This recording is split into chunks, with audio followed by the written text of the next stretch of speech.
Happy, blessed, beautiful new day, my people.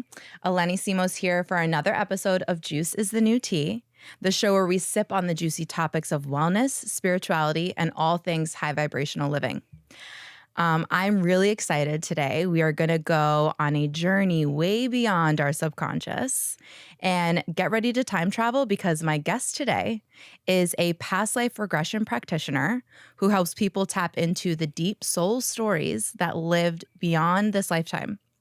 So whether you're a skeptic or already convinced you were a high priestess in ancient Egypt, this episode is going to open your mind, maybe your heart, to what your past lives are trying to tell you. So grab your smoothie or your juice and take a deep breath. And together we're going to dive into this week's episode with celebrity intuitive healer, founder of the Conscious Healers Academy, past life regression therapist, Miss Janet Namaste. Thank you, Eleni. You're welcome. You so much. What a great intro. Thank you. I love Thank it. you. I'm so happy and excited to have you here. This is like, I met you 2 years ago now, August. It was like right before the Lionsgate portal. Oh, wow. Yeah. Okay. My dear friend and soul sister, audience member today also, Allison, brought me to your event at Maha Rose, a beautiful wellness space in Brooklyn. And it was a past life regression event. And I hadn't known you beforehand, heard anything about you. I was going with just an open mind, open heart, and obviously like familiar with past life, you know, one of my favorite books, Many Lives, Many Masters. We'll get into that. So I went with an open mind, and then I met you and your energy, the Capricorn woman goddess that you are, just resonated with me on such a deep level. And you led us through this beautiful 2.5 hour workshop experience that just like, especially where I was at in that time in my life 2 years ago, just fueled me, healed me, and just forever stuck with me. So when I was thinking about putting together the list guests that I wanted to have, it was a no-brainer. So I'm so excited and happy to have you here and to have this conversation. Thank you. Thank you. Yeah, of course.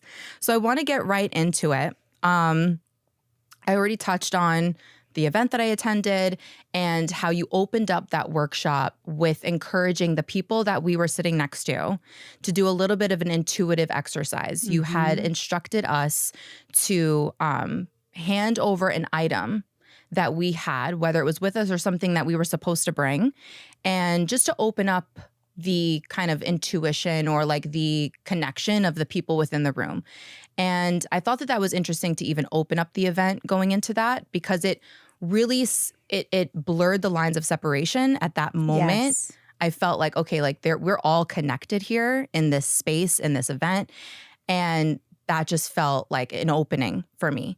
And then you led us through a meditation, which we'll get into a little bit later on, like my personal experience of that meditation. So I want to get into a little bit of your backstory and how you got into the work that you do. And for those that aren't maybe familiar, explain what past life regression therapy is and a little bit more about that. Oh, thank you for that. Yeah. So a little bit about my background. Mm-hmm. I come from a family of Eastern European immigrants. Mm-hmm. I'm the first generation American. Mm-hmm. And born and raised in Brooklyn. And what my parents are scientists. Mm-hmm. My mother's a hematologist, my father a quantum physicist. I come from a family of all medicine, but healers. They're all healers. Yeah.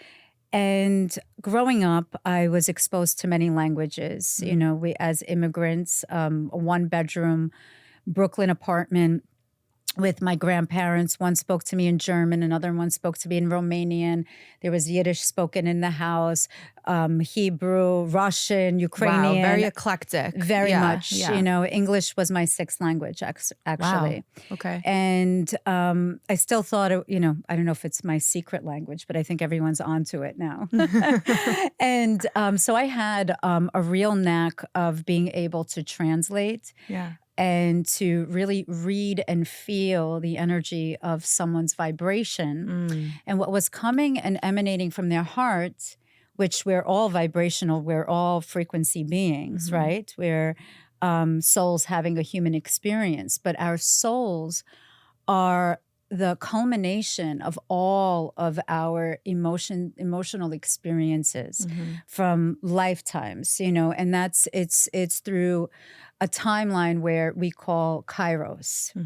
Kairos is where we can shift and jump from different timelines. It's not chronological time, right? Chronos. So translating the essence of what was languages was my first training, as I call it. It's a master's in training program. And energy was something that learning how to work with it, sense it, sensing it, feeling it, being able to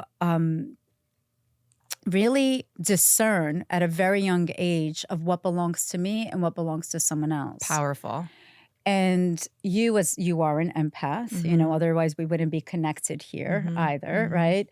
And empaths are those that are highly sensitive individuals, but they are in tune with those clairs. So I was born with all of the clairs, which I know that we're going to speak about that probably, which is clairvoyance and claircognizance and clairsentient, and also in dreams.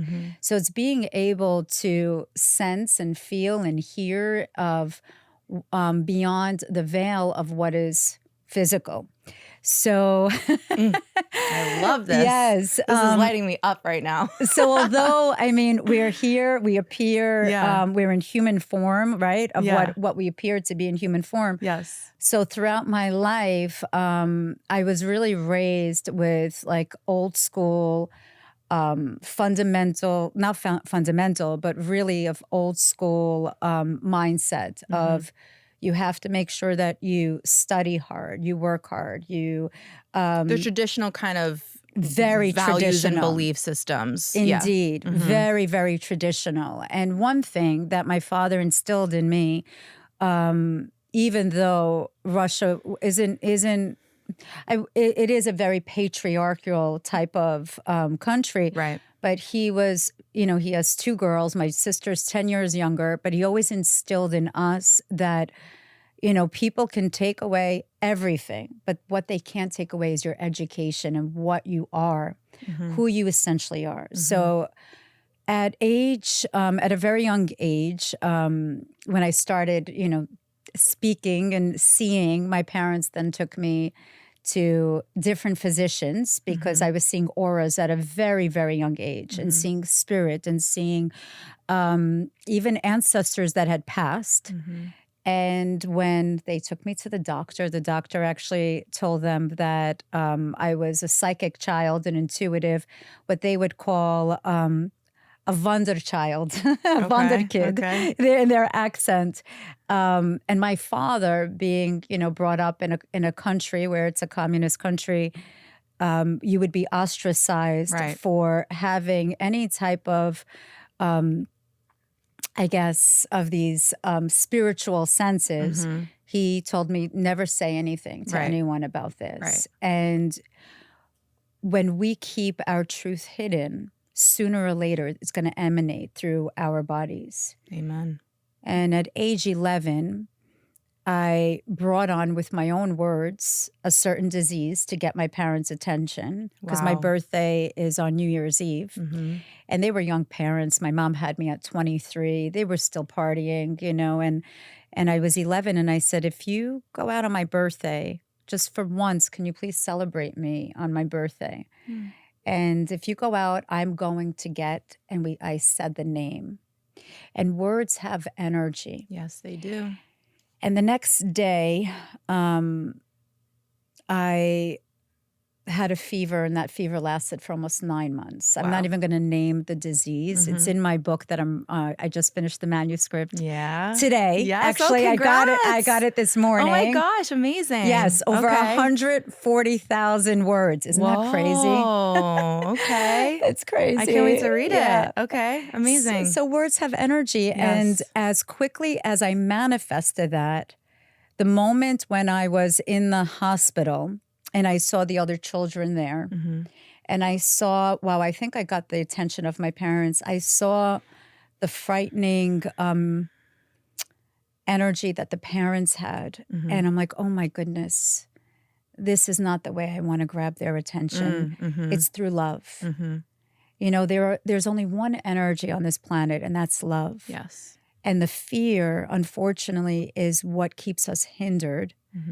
But love actually does heal. And at that moment, when I saw the doctors and my mother saw everything under the microscope also, but they came back and they said they were going to give me my quote unquote cocktail. They said, she doesn't have it. It's something else. We misdiagnosed her. Wow. And at that moment was when I connected consciously with intention to the cells, to the energies. And that was my first quantum healing, was with myself at age 11. Wow. Amazing. So that's a little bit of my history. Yeah, so that's that a pretty part. powerful way then. That's a powerful observation, connection, and result to experience at 11 years old. Sometimes it takes people well into their 40s, or that never happens. They don't make that connection of consciousness, of words, of vibration, how that impacts our cells on an energetic and physical, foundation. So at age 11, you're like, okay, I just manifested this experience, and then I was able to heal myself from it through thoughts, through like embodying the vibration of love. And then from that point, you're like, okay, there's a stronger power here at play within me that I want to build on. It's a co-creation with who we actually are, and we are spirit. And soul is the essence of our own individual experiences. Yeah.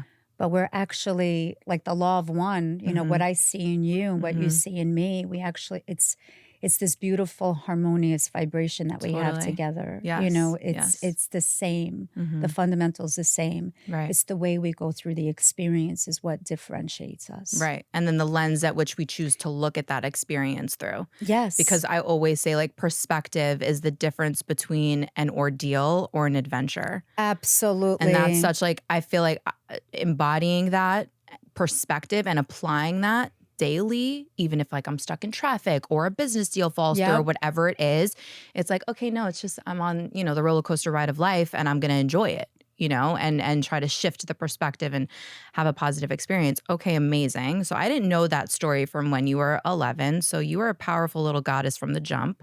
Love that. So then tell me, a little bit of the backstory, then you received, I don't know if this was early on in your career, but you had received a live hypnosis on national TV. Oh, goodness. By Many Lives, Many Masters author Brian Weiss, who you later received your training under. Yes. So was that was that early on in your career, or then from that experience, you then became a past life practitioner, therapist? Tell me a little bit about that. Okay. So at age 11, around during that time, I was homeschooled for that year. And then suddenly I find next to my mother's nightstand, a Danielle Steele book, a hematology book, and Many Lives, Many Masters by Dr. Brian Weiss. So I picked that up and I read it in one, literally it took me just... It's such a phenomenal book. It's an incredible book. It's a mind-blowing book. Anyone who hasn't watched or read it, you need to. Pause this, go to Amazon, add it to your cart, and then come back. Absolutely. I must have sold just to myself, myself of just promoting his book, probably thousands upon thousands of copies. And that's millions. All deposits into your karmic bank, sister. That's all coming back to you with your book sales. It's all about paying it forward. Yes, absolutely. Yes. So I read his book, I think it was around 1989 or 1988. It was when it first came out. Yeah. And that book really inspired me. I'm like, oh my goodness, here I am. A reawakening. It was almost like this rebirth, getting a second chance of this, what we call life, this journey. And finally, someone gets me. Wow. Because just being able to look in someone's eyes, right? Because the eyes are the windows to the soul. You can tell when you look in someone's eyes whether or not there's this energy of remembrance or at times there's an energy of resistance. The essence of their voice also carries their vibration. It's also a soul remembrance. But even when you see words on print or even handwriting, and those words, even on print, I felt that it was this, it's not just a book, it was a reawakening, validation. A confirmation for you and what you were experiencing and feeling. Yeah. Absolutely. Yeah. Absolutely. Of seeing spirit, hearing spirit, of being, like I was time traveling at a very, very young age. Yes. And, my parents would tell their friends, oh, she just has a very vivid imagination. But that wasn't the case. My vivid imagination actually pays my bills now. There you go. Which Good. is, I love and that. inspires many people. That's the American dream, I think. Yes, exactly. Okay, cool. Exactly. And what transpired, I had following my father's advice, I did get my degree in education. Then I went and got my degree in computer science. So, but when I was working like a couple of blocks away from the studio, in fact, which is wild, on 37th and 7th. Okay. And it was in, the fashion district, but it was a .com company. Okay. And during that time, Dr. Weiss put in this publication called The Learning Annex. We didn't have... Yes, I'm familiar with. You are? Yeah. The Learning Annex, yeah. Oh my God, you're like 30 years younger than me, really? I've traveled a few lifetimes, Janet. Oh my God, that's right. It's not my first time. Wow. So the Learning Annex, I see Dr. Weiss is in town. Yeah. And this is now the year's 2000. I read his book 11 years prior. Wow. So at that time, I was engaged to my husband. We've been together, my husband and I, for 30 years in this lifetime. Fantastic. And many, many lifetimes. I love to hear that. That's beautiful. Yes, yes. And I call him up and I'm like, oh my God, you're not going to believe this. Dr. Weiss is in town and I'm going to go. Do you want to come with me? And he's like, no, that's your thing. Okay, It's your thing. I said, okay, no problem. So he rented out this church. This venue was a large church. And out of 300 people, I was chosen to be hypnotized or under hypnosis with him. Yeah. And we ended up being on the Sally Jesse Raphael show the next day. Okay. I saw a clip of that, I think. Really? Yeah, I might have. Oh my goodness. Yeah. And there were other people, but apparently, and I was saying, maybe you should choose somebody else. I am super duper alpha. There is no way that I'm going to go under. That you're going to like almost let your guard down? With a live audience with all of the lights on me. Okay. And they said, no, Dr. Weiss has chosen you. And I said, the chosen one. Have a backup plan just in case. But so here we are. My husband came. We were engaged, but he was in the studio audience. Okay. And it actually was on 34th and 7th. I kid you not. It was a couple of blocks away. Wild. This is wild. Okay. So here we are. Dr. Weiss puts me under, and what transpired in this hypnosis, and I'll explain for those of you that have never experienced hypnotherapy or regression work. It's as if you're viewing, it's different symbols, different metaphors. It depends on what clair you are. Sometimes it could be different scents that will trigger something, a memory, a whole entire scene. And when we were younger, we had this toy. It was called the viewfinder that literally all of these images had nothing to do with one another. It's like cow. Then, umbrella. Exactly. Like it was completely, unrelated. And that's what it feels like because your subconscious mind remembers everything. We're multifaceted. It's like all of these like layers of the artichoke, but the heart is we're just pure love. All those like layers of the artichoke flower is of our experiences. So it depends on what leaf, on what flower, and what, petal we're actually like focusing on at that moment. So here we are. What transpired was I started speaking in a French accent. And I was it was 19th century Versailles in France, which I've never been to in this lifetime. And I was dressed in this corset, this huge gown, and it was a ball. I was blonde, and I met my fiance, my husband, who's now in that particular lifetime. Amazing. Oh, this is. Do you know the whole story? No. No way. I don't think so. Oh my God. I don't know if you've touched on it yeah, no, This is going to be one tell of the us. best I mean, the viewers don't know. Just podcasts, tell us. ever. Yes, sister. This is in my book. This is all coming out, but We're giving us a prelude to the book. Absolutely. Yeah. So here we are. I see James, and he said, Dr. Weiss asked, how do you know it's James? And he said, who's James? I said, he's my fiance. Mm-hmm. How do you know it's him? And I said, his eyes. You know, James has like the most beautiful blue eyes my husband has. Mm-hmm. And then we're walking. There's progression, and which is you're moving forward. So he progressed me in that particular regression. So you can time travel. You were then progressed in that lifetime to something significant. Got it. Okay. Yes. So he said, where are you now? And I'm walking hand in hand with him in the most beautiful, gorgeous garden in Versailles. And suddenly I start sobbing on television.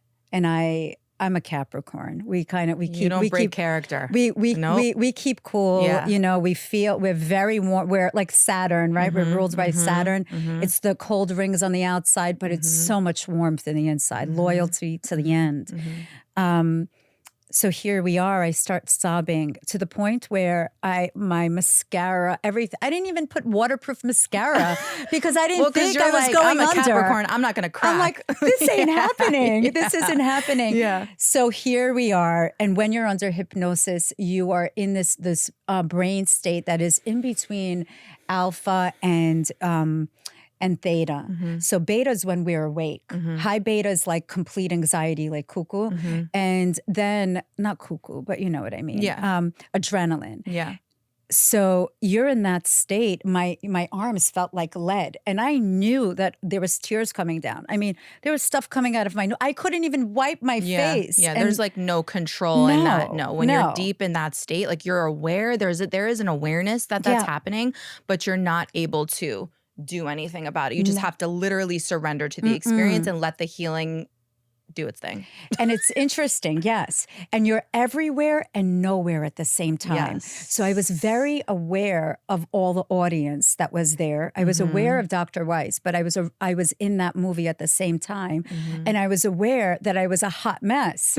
And as you can see, I like it's being spiritually couture, not being vain. Yeah. But it was not a great look. Spiritually couture. That's my God. I love that. That's my thing. It's all about being real and being, spiritually couture. Yes, it was definitely not a spiritually couture moment, but it was a very real and authentic moment. Yeah, that's beautiful. It's powerful. Wow. Indeed. Wow. So he said, what's going on? And I said, I'm pregnant. And I'm not going to be able to see this baby.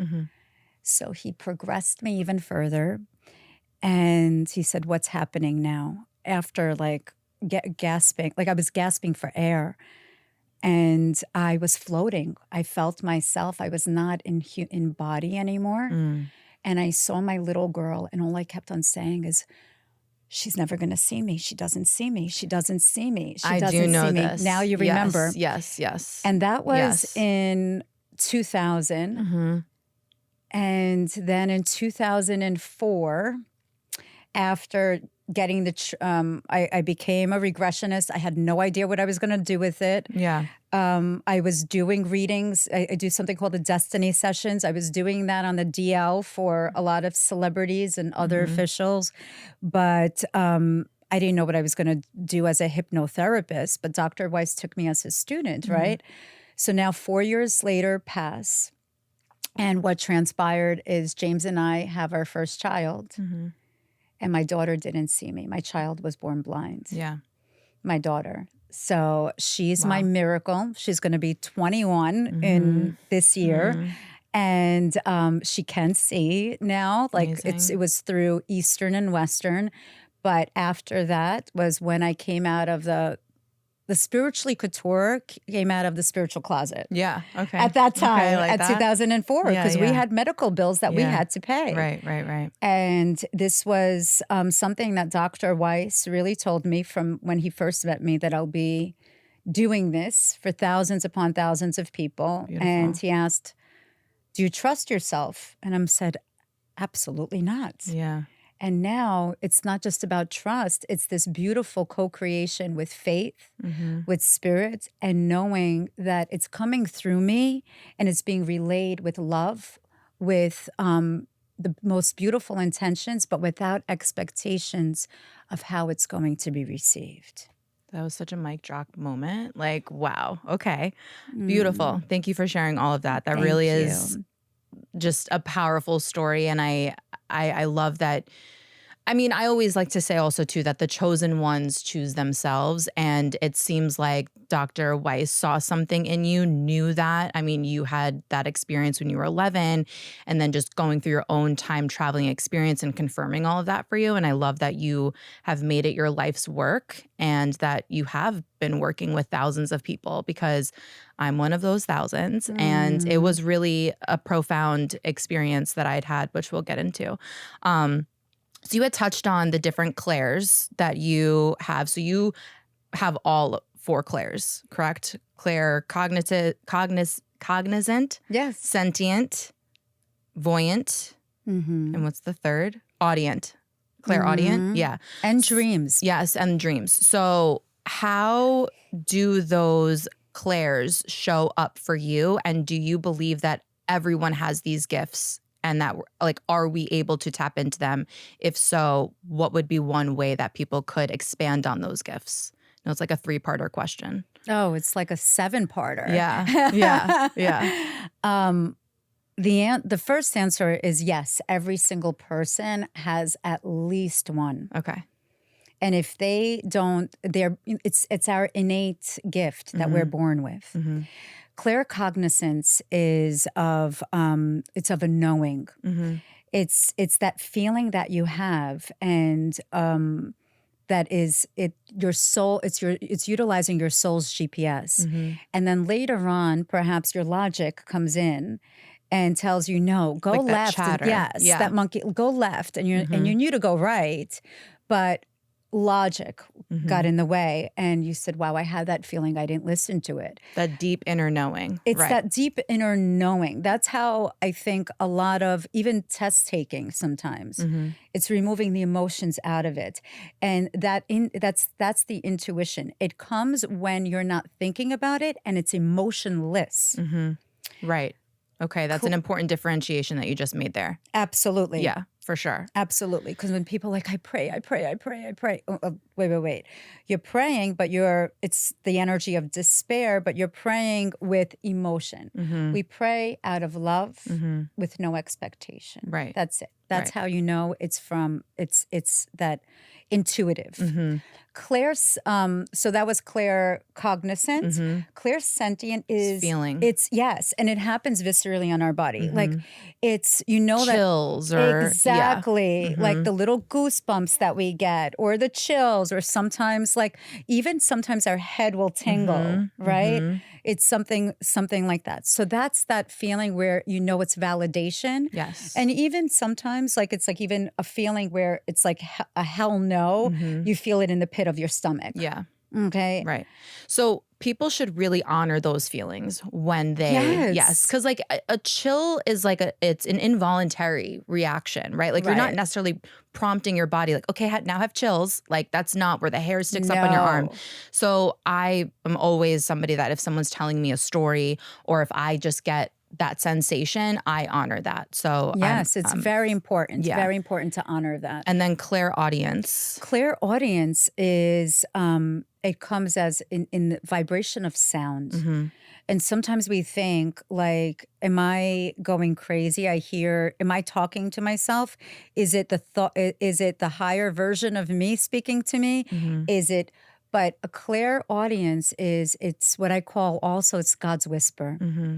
It's the moment when we're giving space in between the inhale and exhale, that silence at times, that's where we go into this place of void. But you'll either hear, you'll either hear a certain message or you'll hear a song that will come on. I mean, I feel that clairaudience is the best way that the angels actually communicate with us, which that's, I connect with angels all the time. Yes. And they'll do that. And then all of a sudden you'll put on, one of like Spotify or Apple or whatever it is, and you'll hear a song and the lyrics in itself are answering something for you that you need to hear. Yes. Absolutely. I've experienced that not a handful of times. I see things and have a deep inner feeling, but I've lately been hearing a lot of my mom's voice drop into. I was just thinking of your mom. Yeah. Oh, she's definitely here. I have been feeling like almost like an idea was planted in my head. Yes. And I'm like, oh, where did that come from? That wasn't mine. Whether it's something that I'm meditating on a question, or if I'm on a walk and I'm just thinking about something, that all of a sudden I just hear this voice. Sometimes it sounds like her, sometimes it doesn't, and it's just, maybe it sounds like a version of me, perhaps my higher self. Right.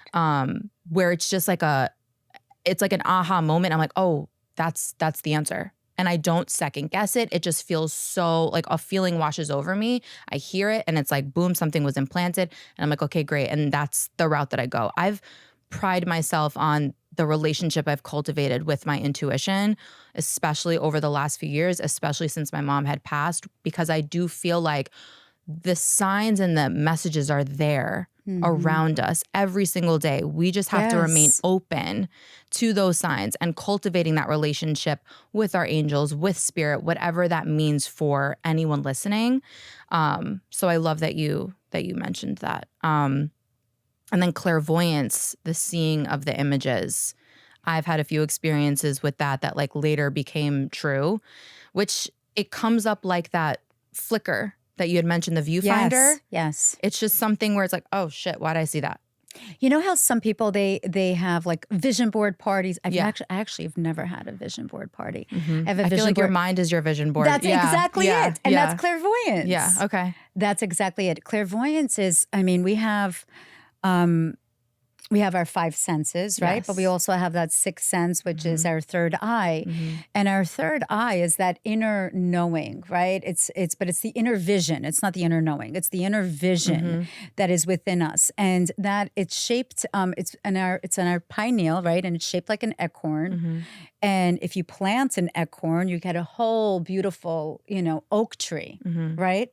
But as we get older, when we're born with all of, our senses, right? And our intuition is spot on. Yeah. But that pineal gland, there's calcification that forms if you're not using it. If you don't use it, you don't necessarily lose it, because we can awaken it at any time, right? But that calcification forms, and we then end up becoming it's more robotic in a sense, or you become more almost like on autopilot. Exactly, and codependent on other things. Like, that's why you should always drink filtered water.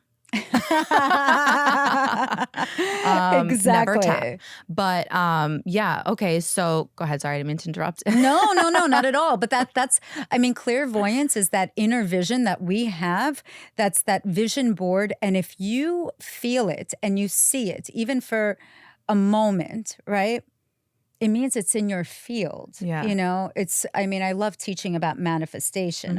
It's amazing. But that's one of the things that I work with is first we awaken that inner sense of seeing. Beautiful. Can you share like one or two practices that people could do to expand or open their third eye, or even build on?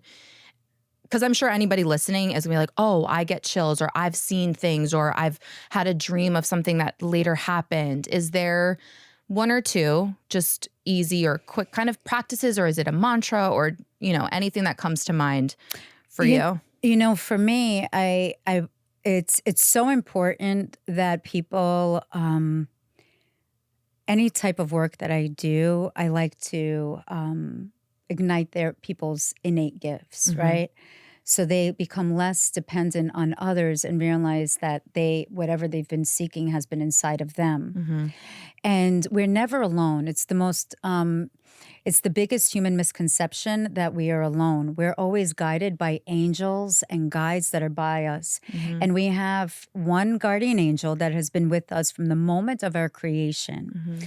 And to awaken one of our intuitive gifts, perhaps, it can be even in the form of numbers, right? I feel like this whole world, right?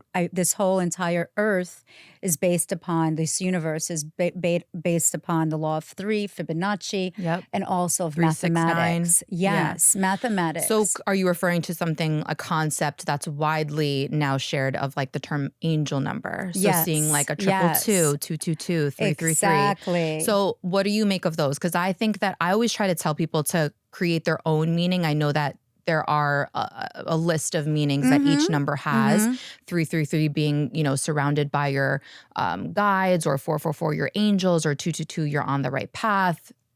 Is there anything specific about, angel numbers that Absolutely. Yeah. Absolutely. So that's the way the universe and the other realms are communicating with us. Mhm. It's always there. We're seeking for answers outside of ourselves, but it's through numerology. Numerology and mathematics is really like the language of the universe. Yes. And I've been a numerologist for 25 years. So the energy of even everybody's name as well is specific to their vibration. Beautiful. As well. So the number one, let's say you're asking for a sign, or you see a certain sequence. A certain sequence, if it's 111 or 222, is basically that number one, but it's like bold caps and exclamation points in your face. Because if you see just the number one, you're not going to really think anything. If you see 1111, that's something else. So the energy of one, let's say, and it could be 111, 1111, or whatever it is, or is of initiate something. Okay, this is all about creation. And the initiator was by themselves, and they realized, wait, time out, I'm alone, I need a partner. So then number one meets another number one, that's 11, and they become a union. That's number two. So when you see two or 222, that's the energy of partnership. So if there's something that you may be going through and you let it go and you see 222, it's all right, maybe it's time for union of some sort. An affirmation of, okay, exactly. I could go through all the numbers. I know. And I feel like I'm going to have you back on for just an angel number episode alone. Let's do that. Yeah. Let's do that. I want to get into more of the past life regression experience because I only have a little bit amount of time left with you. So what was one of the most surprising or powerful stories from a past life session that you've done or that you've experienced with a client? Oh, goodness. There's so many. There's so many. I think really I can just speak about myself because, just out of the privacy of other people also. Even just that experience that I mentioned before. So I had to go a little bit deeper into that, I always had a fear of childbirth in this lifetime. And when I connected with my husband, I met him at 17, and then we got together again when I was 20. We were together, and then we broke up, and people thought we broke up for different reasons. But in reality, he told me, I don't want to have kids. And I said, I have to have kids.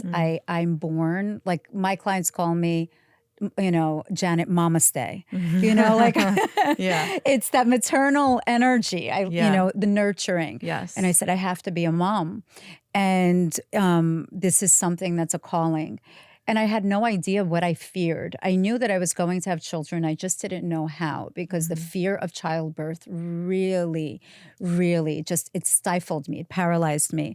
So when Dr. Weiss asked me what were my biggest fears at that moment, I did write childbirth, fear of like the dark, of being trapped. And what did transpire was that in that lifetime, I died giving birth. Wow. Now, here we go. I only spoke about my first child. She was born preemie, my Jules.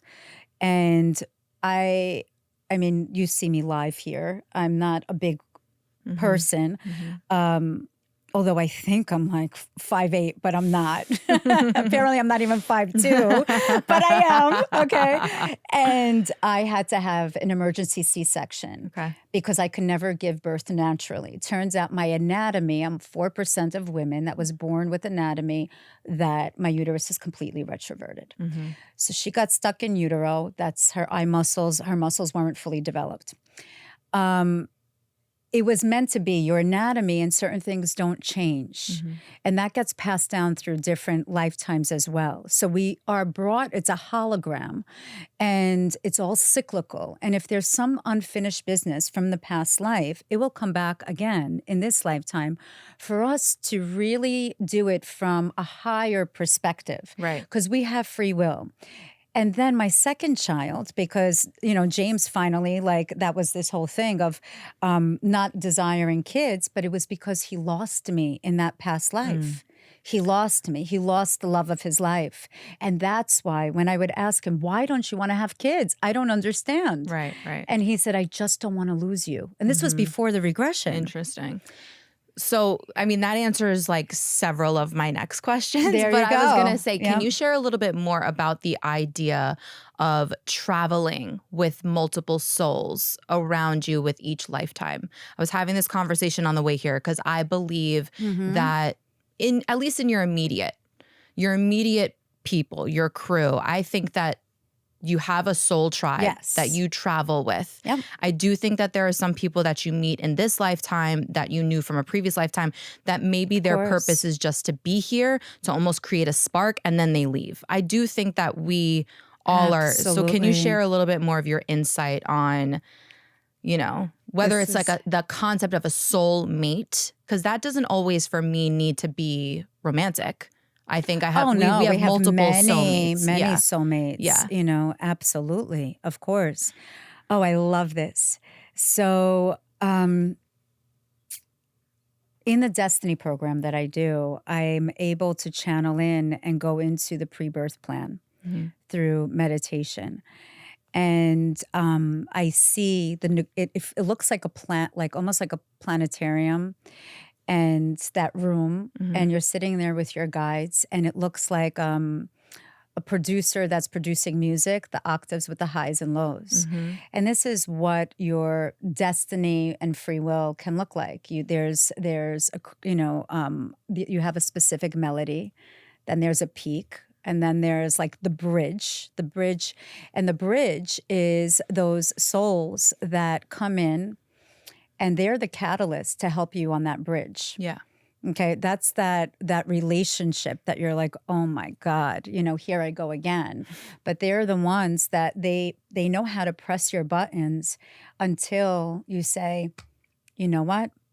I've got it. Lesson learned. I've got it. Yeah. It's without any feelings of perhaps of resentment. And that's when your soul has elevated, where you realize the other person was really there as your teacher. We are all here as teachers for one another. There is no, I'm a subordinate, you're the whatever. We're all here and to teach one another. Now, your soul tribe will recognize you by the way we dress, or of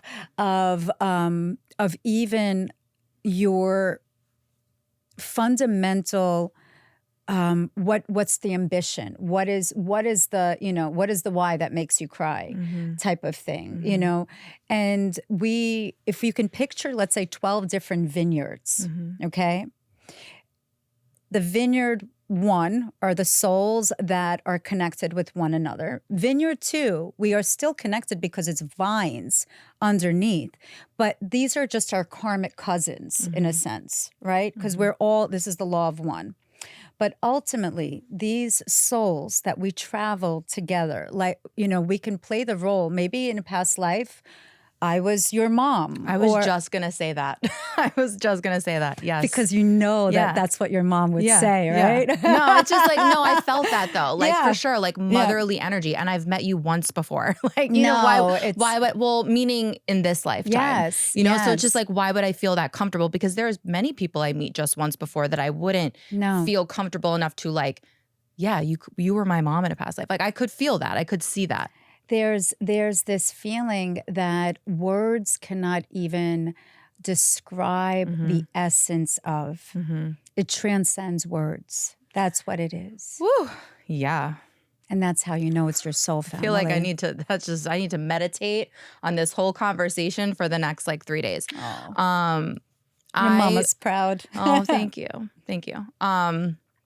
When I went to your event at Maha Rose 2 years ago, again, my first experience ever with past life regression therapy, my beautiful friend Allison brought me to your event, and you had guided us after we did that exercise in intuition, where I felt the room felt open after that, and we all felt, at least for me, I don't want to speak on behalf of anyone else, but I felt very much able to relax, and I have a great ability of being able to drop fully into meditation. And I was ready. Like I said, open heart, open mind. I wanted the experience that was meant for me at that time.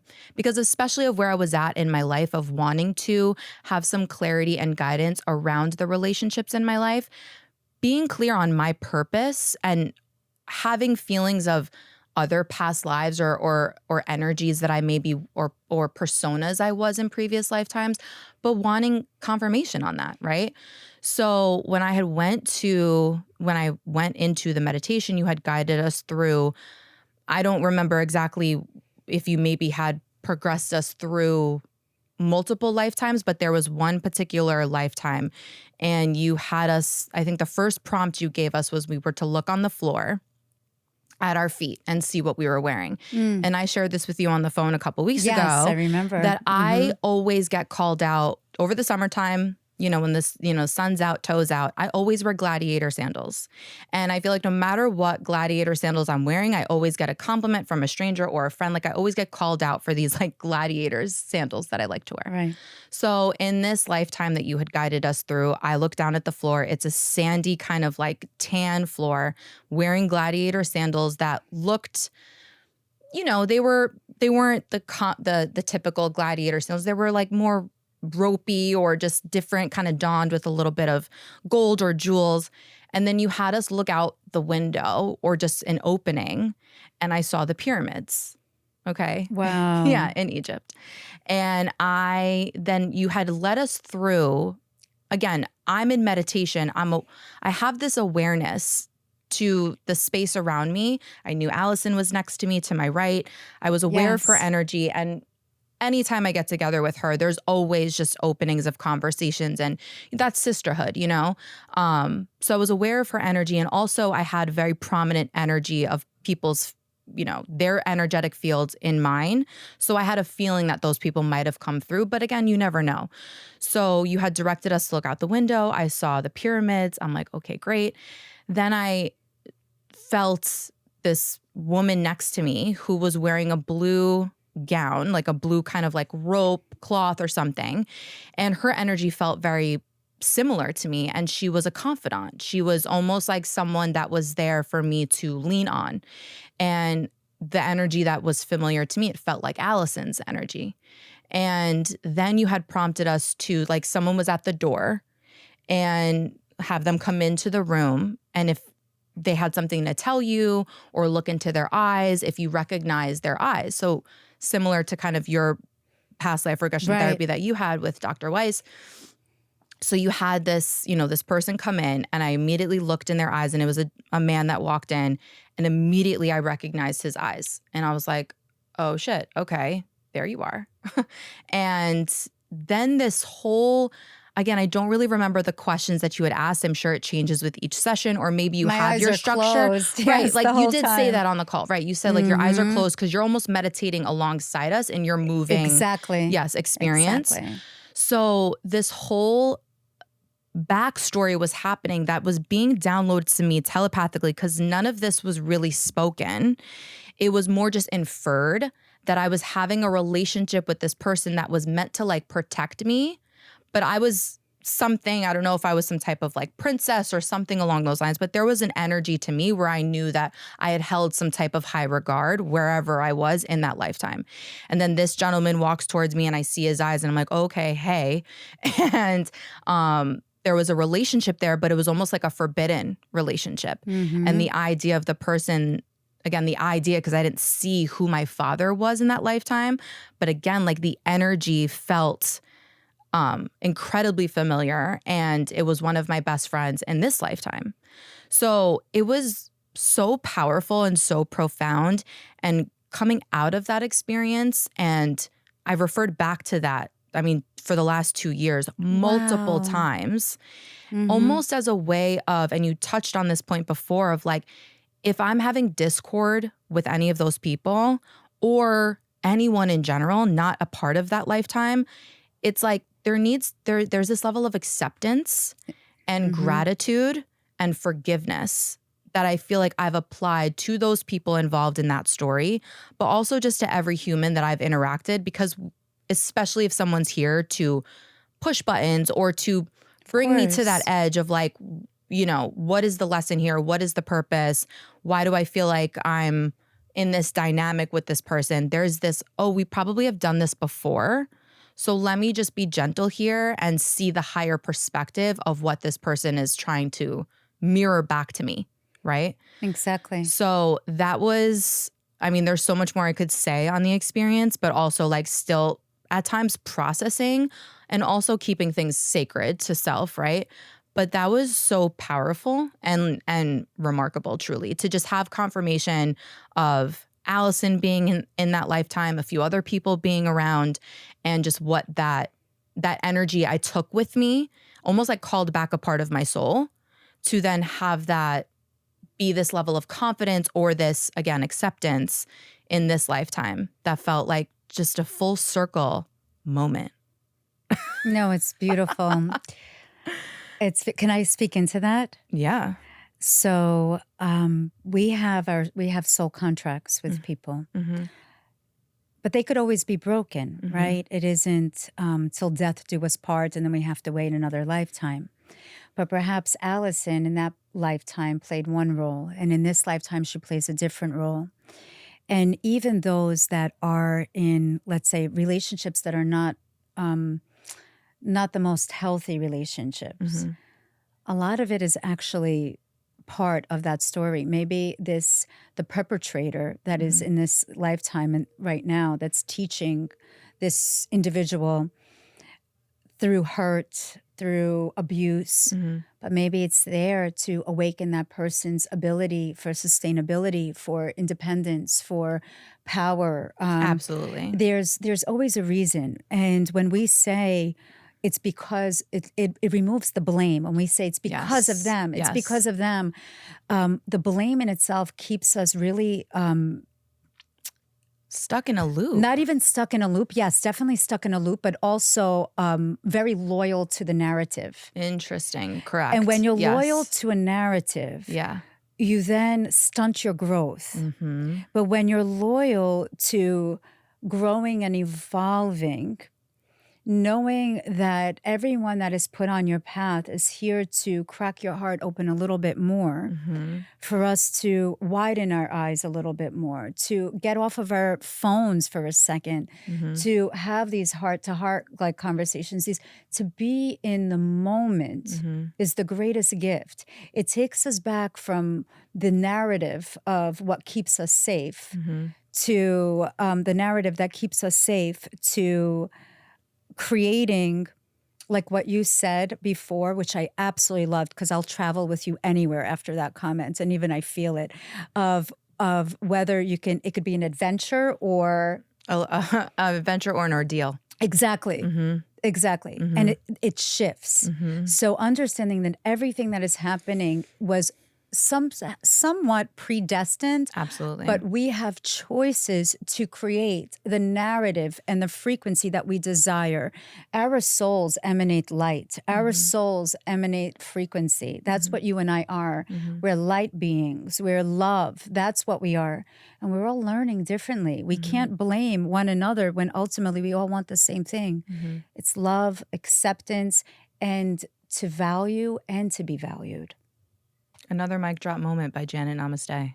That was beautiful. I loved that. There is so much more that I want to talk to you about. And again, that was super powerful. And I appreciate that because I do feel like there is, as opposed to staying in the vibration of blame and resentment, again, keeping you stuck to a narrative of almost in a victim mindset. Yes. As opposed to doing certain practices, healing modalities like past life regression, like cord cutting, just meditation, even forgiveness being family constellations. Yeah, like healing your lineage, you know, and just ancestral exploration, numerology, paying attention to all of these things keeps you as a student, right, in this lifetime to a degree. Like you're always learning. And I think that when you have experiences like a past life regression and you are presented with familiar people that are playing pivotal roles in this lifetime and you see that they've traveled with you and the lessons that you've learned, I know that there has been so many, especially recently, relationships in my life that have brought me further into my purpose and away from that victim mindset that are even the reason why I started this show, you know, I'm like so being happy able you to did. be, you know what I mean? Like knowing who I am and staying in that space and forgiving and accepting and honoring everyone where they're at in their journey and knowing that I'm also a teacher for someone. Of course multiple you people, are. you know, but not even just like in terms of the message that I have to share, but maybe I bring the worst out in someone because in a previous lifetime, like, you know, I think it's just that perspective helps to lighten the load of what this human experience could sometimes feel like, to remind us, like, to your point, we're all here to teach each other love, to bring ourselves back to home and home being ourselves. And I think that that's the way that I choose to live my life and to see other people, and especially keeping that perspective towards the more challenging, quote unquote, relationships that I have with people. I think that's, you know, the way to live. It is. Can I say something that is so important? Yes, of course. It is the way to live. But not, you know, some people will have regressions and they'll say nothing happened. I couldn't go under. Not all regressionists are made equal. I think when choosing the right, quote unquote, energy healer, feel it from your heart, you know, allow your soul to lead, go in with no expectations. And there should be something calling, not of, oh my God, I'm going to connect with this person. I see that they're a regressionist. There's a sense of right now, I love how energy medicine and Reiki and all these things is mainstream, but we have to be very discerning. Absolutely. Just because someone has a title doesn't mean that there's integrity, humbleness, and wisdom behind it. It has to be an embodiment and a vibrational match. And if the soul isn't ready to go under and explore, it doesn't mean that the soul is less evolved. It's just of what the soul is ready to, and not to judge yourself. So definitely when choosing someone to connect to, because regression is such an incredible way of spontaneous healing, of awakening. And each time that you think of even the experience, you're awakening the DNA and your cells have memory. And it will align you in those subtle messages, whether through numerology or the clairs, into pivoting into where you need to go. So be very discerning, remove the judgment, and trust the guidance and the journey and the timing of your life. We're in this together. Beautiful. I love that. Wow. Okay. Where do I go from there? Do I have time for rapid fire questions? Okay, cool. Thank you. just to kind of, that was beautiful. Thank you so much. I wanted to ask just like a little fun rapid fire question. Okay. I don't know what rapid fire is, but I like fire. Sage, Palo Santo, or sound healing as your go-to cleansing vibe. Which one? Sage. Okay, beautiful. If you could travel back to any past life and stay there, which one would you go to, or do you like this lifetime so far the best?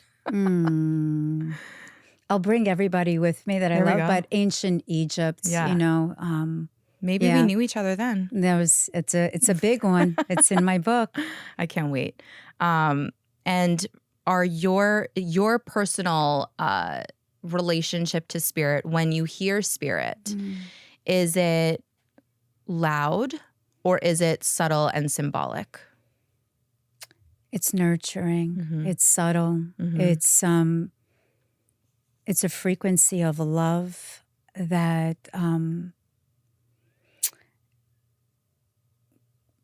that's beyond, like I said, that's beyond transcendence. Beautiful. Feels like home. Yeah. Oh, I love that. What's next for you? Any projects, anything you want to share? Where can the people stay connected with you? Thank you. So if anyone wants to connect with me, I'm on Instagram, Janet Namaste, my website as well. But beautiful. I'm doing a lot of public speaking engagements. Fantastic. I'm doing a lot of family constellation, weaving in with regression work. Great. Which is it's so beautiful because it's so empowering to see what happens in the quantum field. And also I have, I'm in the process, I just finished the manuscript of my first book, beautiful, which is all about vibrational healing and the frequency of your soul. So that is going to go into publication soon. Awesome. And lots to look forward to from Janet Namaste. Oh, thank you. Thank you so much for being here. It was an absolute pleasure. Your energy is beautiful and nurturing. I'm so grateful that we were able to have this conversation today and reconnect. So if anything of this, if something in you feels familiar, feels deeper than this life, honor that. Remember that your soul didn't just show up yesterday. So thanks so much for being here on another episode of Juice is the New Tea. I am your host, Eleni Simos, and we will see you next week. Thank you. You're welcome. Thank you. Love you. I love you. Thank you. Juice is the New Tea is brought to you by Cleanse Juices. For more information on 3-day juice cleanses and 4 flavor packs, visit iamcleanse.com. Use code JUICEISTheNewTea for 10% off all orders.